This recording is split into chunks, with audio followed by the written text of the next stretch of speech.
One morning, a merchant and his donkey loaded with bags of salt were going to the market in order to sell them. They were walking together towards the market. Just as they were in middle of their way, they reached a river on the road.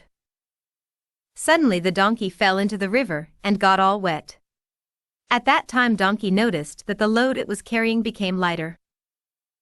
There was nothing the merchant could do, except return home, where he loaded his donkey with more bags of salt. As they reached the slippery riverbank, now deliberately, the donkey fell into the river and wasted all the bags of salt on its back again. The merchant quickly discovered the donkey's trick. He then returned home again, but reloaded his donkey with bags of sponges. As they reached the river, Tricky Donkey again fell into the river, but this time, instead of becoming lighter, the load became heavier. Merchant laughed at the donkey and said, "You foolish donkey, your trick have been discovered." Moral: those who are too clever sometimes overreach themselves and get trapped into their own trick.